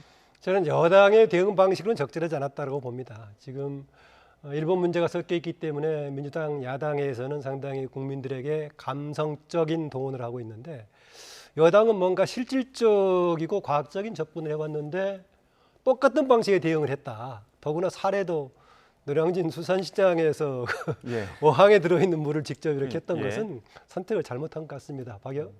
김영선 김영선 의원 예. 지금 5선 의원이 됐습니다. 예. 지난번에 한참 쉬었다가 보궐선거에 돼가지고 5선 의원이 됐습니다. 우리나라에서 여성들의 최다선 의원이 5선입니다. 박근혜 전 대통령을 비롯해서 지금 논란이 예. 되고 있는 추미애 전 장관도 5선이고요. 예. 여성으로 최5선 다선 의원이고 저도 개인적으로 잘 압니다만은 뭐 야당에 맞불 놓겠다 이런 심정은 이해하지만은 그걸 직접 손으로 떠서 마시는 장면은 선택을 잘못했다라고 봅니다. 더구나 이게 논란이 나올 때마다 안전하다 얘기에 대해서 여당에서 어떻게 얘기했느냐?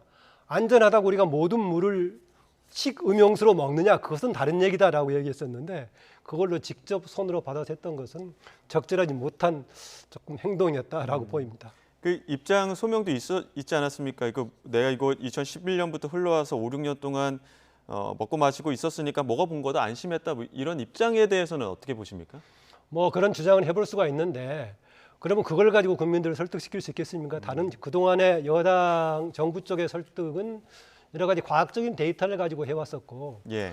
지난번에 한덕수 총리가 국회에서 얘기했을 때 당신 먹을 수 있느냐라고 야당 국회의원이 물으니까 정 그렇게 극단적으로 얘기한다면 먹을 수도 있다라고 얘기하지 않습니까? 그런 등의 답변은 가능하지만은 직접 손으로 떠서 먹는 것 자체가 지금 국민들의 여러 가지 감성의 부분을 해소시키는데 도움되는 행동은 아니었다. 오히려 과학적인 접근, 실질적인 접근을 강조했던 정부 여당의 입장하고 좀 다른 맥락이어서 그렇게 예. 좋은 방법은 아니었다고 봅니다. 민주당 박용진 의원의 대응 방식은 어떻게 보셨습니까? 박용진 의원은 그런 지적할 만하다라고 봅니다. 그렇습니까? 알겠습니다. 그럼 예. 민주당 얘기 조금 더 해보겠습니다. 예. 지금 민주당 김기현 그 국민의힘 대표에 대해서 윤리특위에 제소하기로 했는데 이와 관련해서 이제 어떤 이유냐 봤더니 마약 도취 발언 그리고 아들의 어떤 코인 의혹 관련 발언 때문이라고 하는데 이 내용도 좀 자세하게 짚어볼까요? 예, 최근에 김기현 대표도 말이 상당히 세지고 있는 것 같습니다. 예. 전국에 대해서 발언 강도가 평의원에서부터 당 대표 심지어는 윤석열 대통령까지 우리나라 지금 전국 전체가 말이 너무 세지고 있습니다. 참고해 보십시오. 간혹 우리나라 국회의원들 중에서 막말이라고 할 정도로 과격한 발언을 하는 의원들이 있습니다. 일반 국회의원들, 당 대표, 대통령이 있을 때 순서로 보자면은 절제된 용어를 써야 되는 분들은 대통령은 가장 절제된 국민을 대표하기 때문에 써야겠고 예. 당 대표도 한 당을 대표하기 때문에 그 정도 절제되고 순화된 용어를 써야 될 것인데 요즘은 가리질 않습니다. 제가 이럴 때 무슨 말씀을 들려드리고 싶으냐면요. 지금 독일에서 가장 최장수 총리를 했던 메르켈 있죠. 메르켈 예. 총리가 코hl 총리와 더불어 16년 했는데요. 2018년에 기민당 대표직을 그만두면서 했던 발언이 뭐가 있느냐. 본인은 정치적인 적이라고 해서 경쟁 상대에 대해서 강하게 공격하지 않았다. 예. 공격할 때도 펜싱에 헝겊을 감아서 공격했다는 겁니다. 상대를 찌르지 않으려고 했다는 것이죠. 예. 그런데 우리나라 지금 공격하는 양상을 보면은 펜싱에 헝겊을 쌓는 것이 아니라 펜싱에 날을 더 내서 공격하려고 하는 이런 양상이었는데 이 예. 부분은 대통령으로부터 일반 당대표 국회의원까지 반성할 부분이 아닌가 좀 그렇습니다. 내용은 강하게 가더라도 그래야 되는데요. 또 하나 이런 배경에 뭐가 있냐면요. 최근에 정당들에서 SNS를 비롯한 강경 지지 세력이 당의 중심이 되고 있습니다. 예. 그래서 강하게 발언하면 그만큼 호응을 받고 있습니다. 정치인들은 물론이고 현재 정치 풍토가 상당히 개선해야 될 부분이 아닌가. 다시 한번 아까 그 메르켈이 했던 나는 적을 심하게 공격하지 않았다. 불가피하게 공격할 때도 펜싱에 헝겊을 감아서 공격했다라고 했던 부분을 우리 정치인과 대통령이 좀 명심해서 한번 새겨줬으면 하고 주문하고 싶습니다. 예, 알겠습니다. 여기까지 듣도록 하겠습니다. 지금까지 김만흠 한성대 석좌 교수와 함께했습니다. 고맙습니다.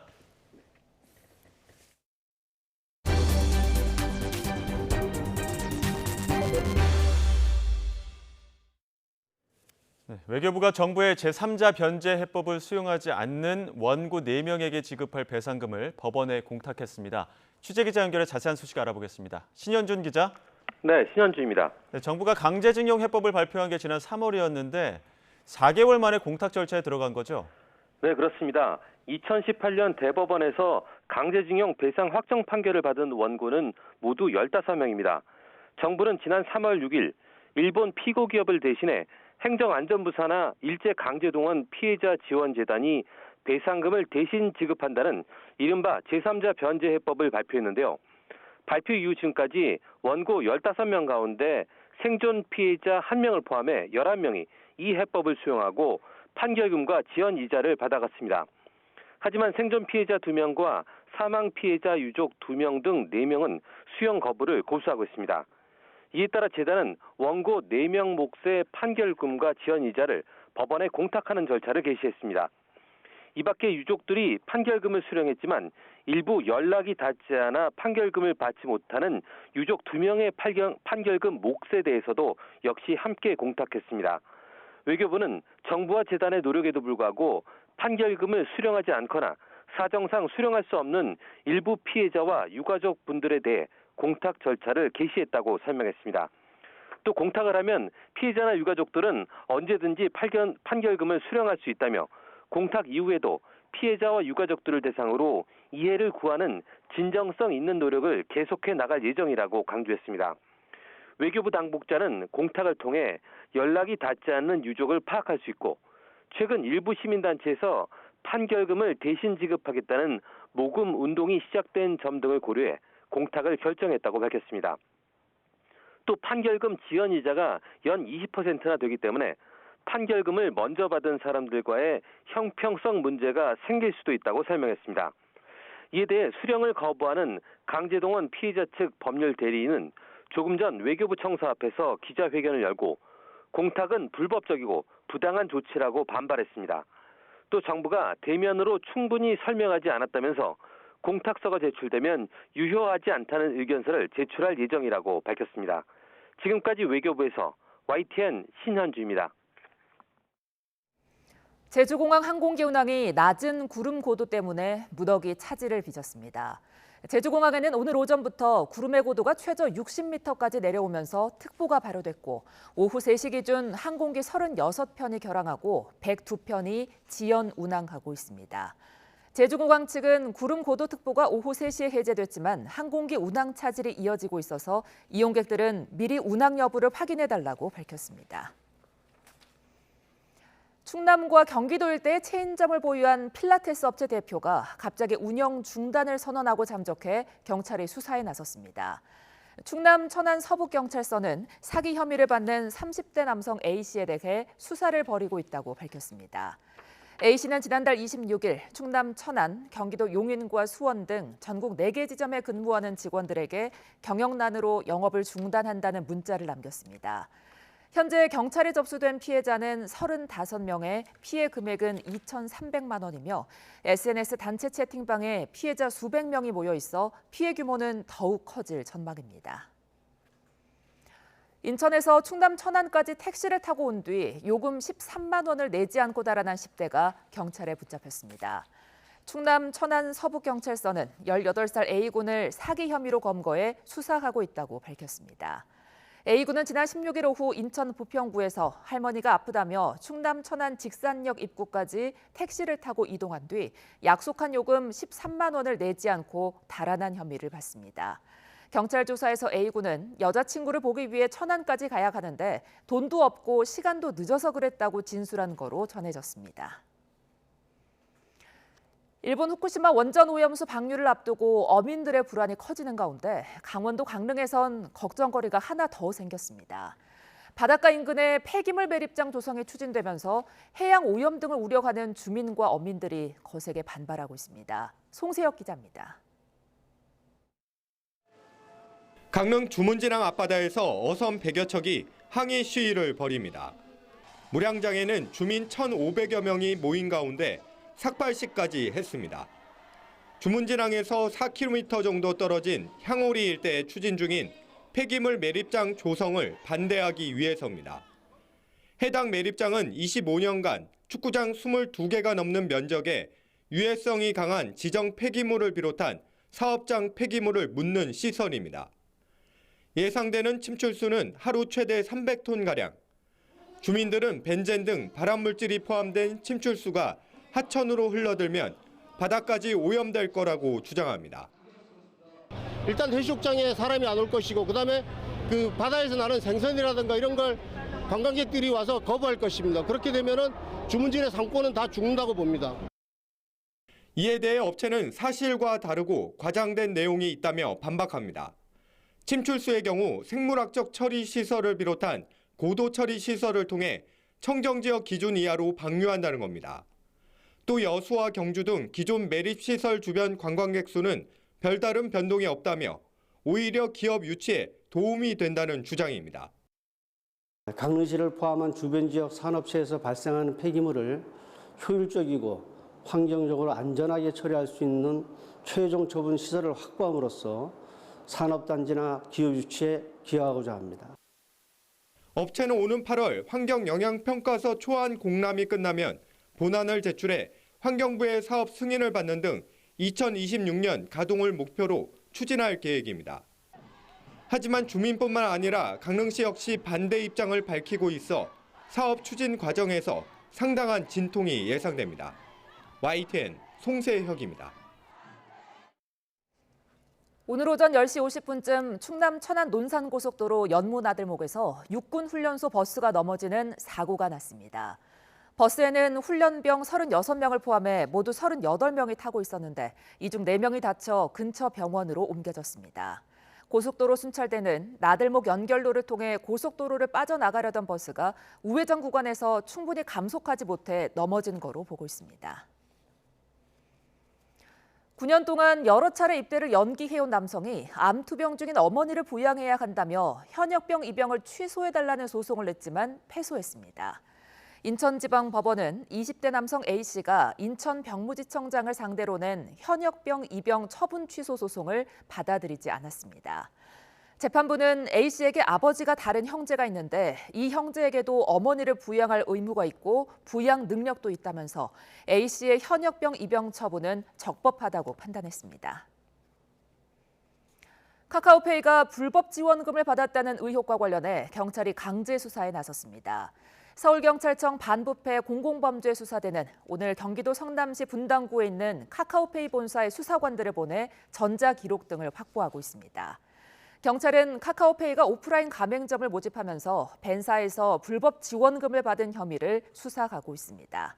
경찰은 압수물을 확보하고 분석을 마치는 대로 관련자들을 소환해 조사할 방침입니다.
정부가 전통시장에 설치된 아치형 비가림 지붕, 아케이드의 난연 재료 사용을 의무화하고 기존에 설치된 샌드위치 패널도 불에 잘 타지 않는 소재로 교체하는 방안을 추진합니다.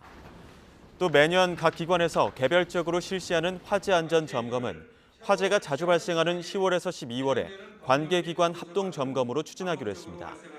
행정안전부는 이 같은 내용을 중심으로 하는 전통시장 화재 예방과 안전관리 대책을 처음으로 발표했습니다. 환경부가 모기향이나 살충제에 쓰이는 알레트린 성분의 안전성을 재검증하기로 했습니다. 알레트린은 1949년 미국에서 개발된 살충제로 생활화학제품 및 살생물제 관리위원회는 지난해 12월 알레트린 사용을 승인했지만 유럽 화학물질청이 햇빛에 노출될 때 생성되는 분해 산물의 위해성을 들어 알레트린 사용을 최종 불승인하면서 안전성을 재검증하게 됐습니다. 관리위원회는 유럽 화학물질청의 알레트린 광분해 산물 위해성 평가 방법에 한계가 있다고 보고 추가적인 안전성 검증을 실시할 예정입니다. 고용노동부와 한국산업안전보건공단은 경기도 일산 킨텍스에서 2023 산업안전보건의 날 기념식을 열고 산업재해 예방에 힘쓴 유공자 18명에게 훈포장 등의 포상을 수여했습니다. 이번 행사는 그동안 산업안전보건 강조 주간으로 기념해온 것을 산업안전보건의 달로 격상한 뒤 처음으로 열렸습니다. 이정식 고용부 장관은 안전하고 건강한 일터는 정부와 기업의 노력뿐 아니라 노동자들의 책임과 적극적인 참여가 더해질 때 비로소 가능하다며 노사의 협조를 당부했습니다. 미국 공군 RC-135S 코브라볼 정찰기가 이틀 연속 대북 정찰 비행에 나섰습니다.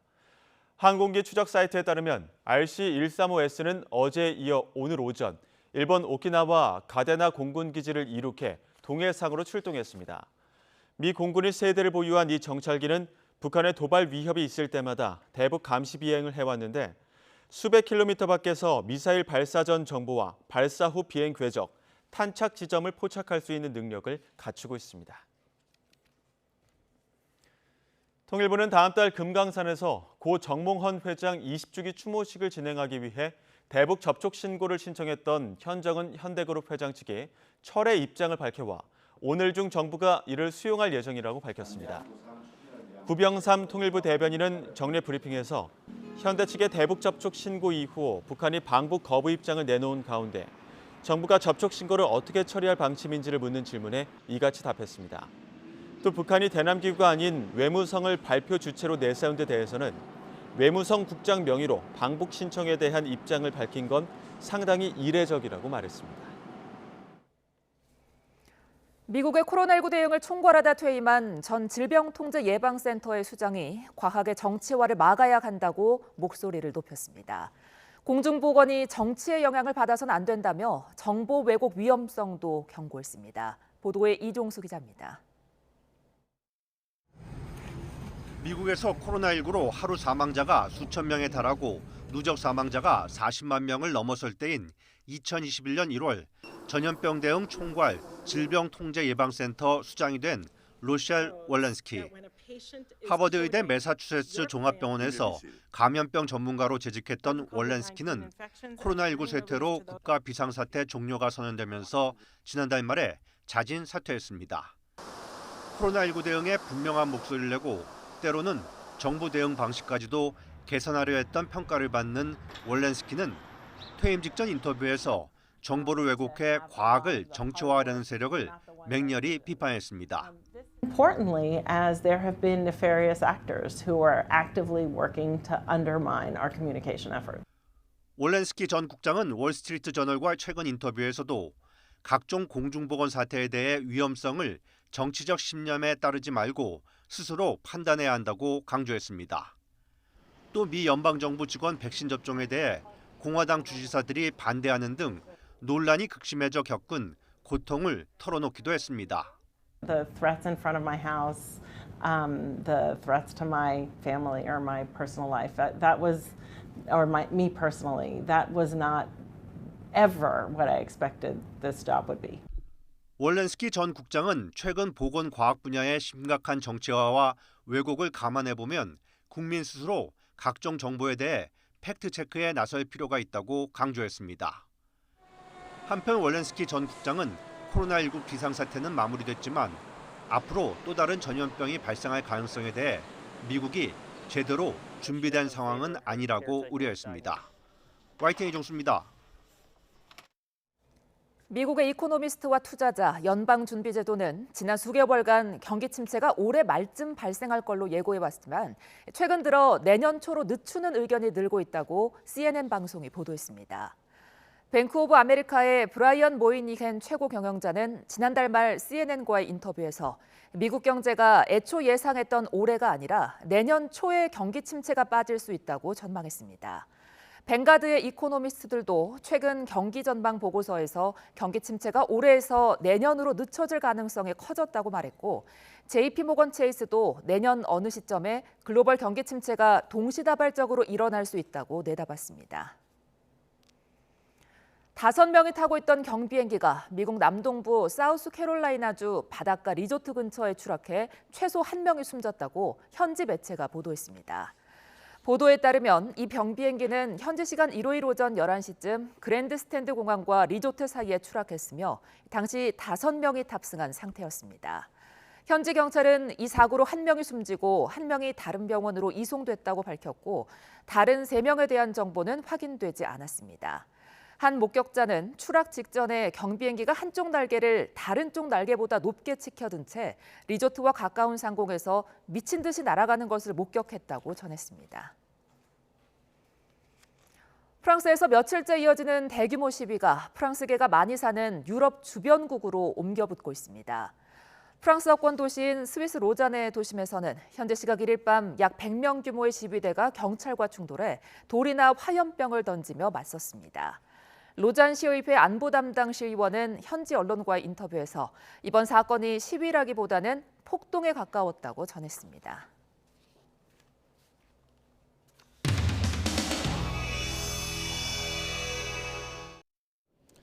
이미 민주당이 불치의 질병에 걸린 것 같습니다. 마약에 도취되어 가지고요. 국민들의 참사마저도 정쟁의 도구로 악용하는 아주 나쁜 짓을 하고 있습니다.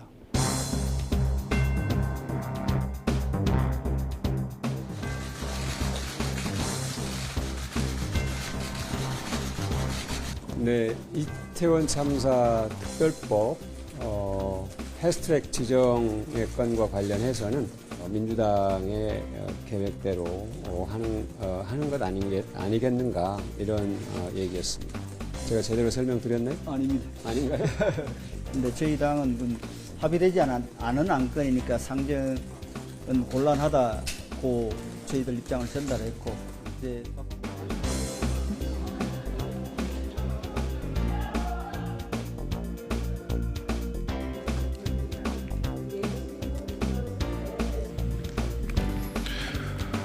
그때나 지금이나 민주당은 이태원 참사를 통해 오로지 윤석열 정부를 흔들어 보겠다는 정략적으로 가득 차 있습니다.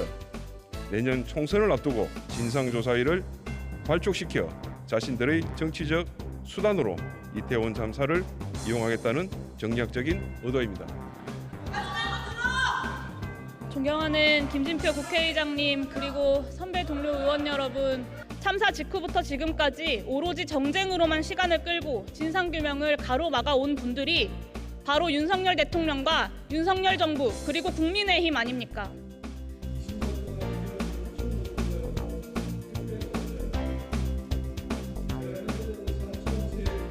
가 184표, 부 1표로서 가결되었음을 선포합니다.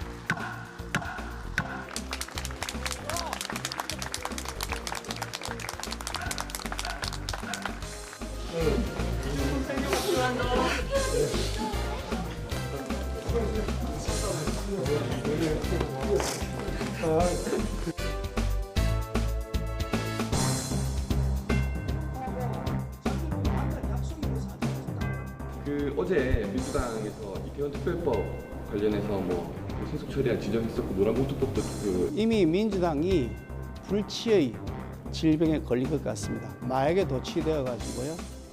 이런 발언 좀 어떻게 평가하시는지 말씀 부탁드리겠습니다. 민주당이 이미 제정신을 잃은 것 같습니다. 그렇습니까? 네.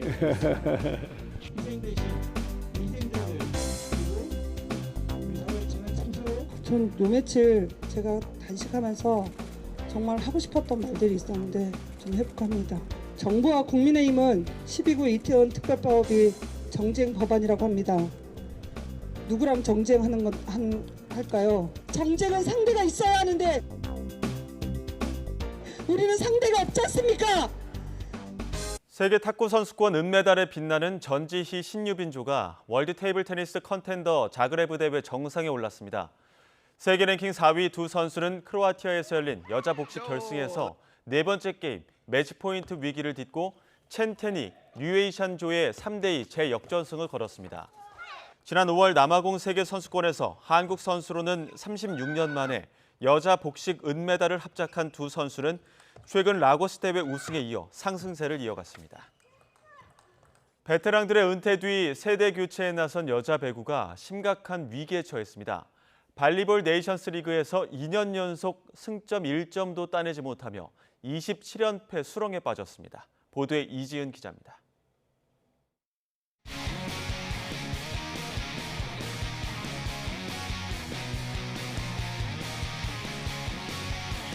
안방에서 열린 발리볼 네이션스 리그. 이번에도 승리는 없었습니다. 중국에 이어 폴란드에도 지면서 지난해에 이어 2년 연속 12전 전패, 대회 27연패를 기록했습니다. 세계 랭킹은 35위로 추락했습니다. 감독이 바뀐 이후 VNL 24패를 기록하며 전술과 지도력에 의문이 제기되는 상황. 오히려 세자르 감독은 한국이 세계 배구의 속도를 따라가지 못하고 있다고 말했습니다. Now we are not in the level of the VNL. This is pretty clear. 세자르 감독은 겸업하고 있는 소속팀 일정 문제로 합숙에 제때 오지도 않아 선수들끼리 훈련하게 했으면서도 패배 원인으로 오히려 연습량 부족을 탓해 논란을 일으키기도 했습니다. 힘든 상황이지만 선수들은 각오를 다졌습니다. 더 이렇게 단합된 모습을 더 많이 보여드리고 싶고 지는 경기가 아닌 좀 이기는 경기로 이제 보여드리고 싶습니다. 지면서도 배울 수 있었던 부분이 있었다고 생각하고 또 지면서도 배운 부분을 앞으로 더 많이 써먹을 수 있게 바한이 말대로 이기는 대로 할 수 있었으면 좋겠습니다. 도쿄올림픽 4강 순화 이후 2년 만에 끝도 없이 추락하고 있는 여자 배구. 오는 9월 아시아 선수권에서 명예회복을 노립니다. YTN 이지은입니다. 피파 여자 월드컵에 출전하는 콜린 벨호가 파주에서 마지막 담금질을 하고 있습니다. 대표팀은 독일과 콜롬비아, 모로코와 같은 조에 편성돼 험난한 조별리그를 치릅니다. 김동민 기자가 보도합니다. 31명의 대표팀 선수들이 푹푹 찌는 날씨 속에서도 강도 높은 훈련을 하고 있습니다. 선수들은 2015년 이후 8년 만에 16강에 오르겠다는 의지를 불태우고 있습니다. 유럽 축구를 일찍 경험한 베테랑 지소연이 선봉에 나섭니다. 라미레즈라는 선수가 굉장히 위협적인데 그 선수는 한 명으로 맡기는 굉장히 어려울 것 같고 커버하면서 잘 맡고 또 저희가 얼마만큼 많이 뛰면서 그 선수들을 굉장히 괴롭힐 수 있는지 거기에서 좀 판가름이 날 것 같아요. 호주, 뉴질랜드가 공동 개최하는 피파 여자 월드컵은 오는 20일 막을 올립니다. 피파 랭킹 17위의 대한민국은 오는 25일 호주 시드니에서 피파 랭킹 25위의 콜롬비아와 1차전을 치릅니다. 16강 진출 여부를 가늠할 수 있는 중요한 첫판입니다. 30일에는 애들레이드에서 피파 랭킹 72위의 모로코와 2차전, 8월 3일에는 브리즈번에서 피파 랭킹 2위 독일과 대결합니다. 목표는 작은 것부터 시작해서 점차 올라가는 게 제 목표이기 때문에 일단 예선 통과를 하는 게 저는 목표예요.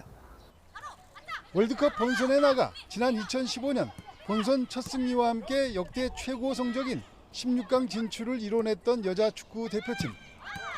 여자 대표팀은 최종 명단 23명을 추려 오는 8일 서울 월드컵 경기장에서 IT와 월드컵 출정 경기를 치른 뒤 호주로 떠날 예정입니다. YTN 김동문입니다. 무더위의 기세가 강해지며 오늘은 올여름 가장 더운 날씨가 찾아왔습니다. 서울 기온이 34.9도까지 오르는 등 올 최고 기온을 경신한 곳이 많았는데요. 하지만 폭염 뒤 폭우라고 하죠. 내일은 전국에 다시 장맛비가 내리며 더위는 주춤하겠지만 곳곳으로 강하고 많은 비가 예상됩니다. 현재 제주도에 영향을 주고 있는 장마전선은 내일 아침 호남 지역까지, 오후부터는 전국 대부분 지역으로 확대하겠고요. 모레 오전까지 이어지면서 수도권과 충남, 호남, 제주도 많은 곳에는 150mm 이상, 강원과 충북에도 120mm가 넘는 많은 비를 뿌리겠습니다. 또한 내일 낮 한때 호남 지역에 그리고 밤사이 대부분 지역에 시간당 30에서 60mm의 집중호우가 예상되고요. 특히 모레 새벽에는 일부 지역에서 시간당 70mm 이상의 물폭탄이 쏟아질 수 있겠습니다. 취약 시간대에 집중되는 만큼 대비 철저하게 해주시기 바랍니다. 내일 아침 기온은 서울과 청주 25도 등으로 열대야가 나타나거나 열대야 수준의 더위가 이어지겠습니다. 하지만 낮 기온은 서울 29도, 광주 27도, 부산은 26도로 오늘보다 2에서 5도가량 낮아지겠습니다. 비가 그친 뒤 내륙은 다시 맑고 무더운 날씨가 이어지겠고요. 주후반 남해안과 제주도에는 또다시 장맛비가 내릴 전망입니다. 날씨였습니다. 가장 빠른 종합뉴스 뉴스큐, 오늘 순서는 여기서 모두 마치겠습니다. 이어서 이브닝 뉴스가 방송됩니다. 시청해주신 여러분 고맙습니다.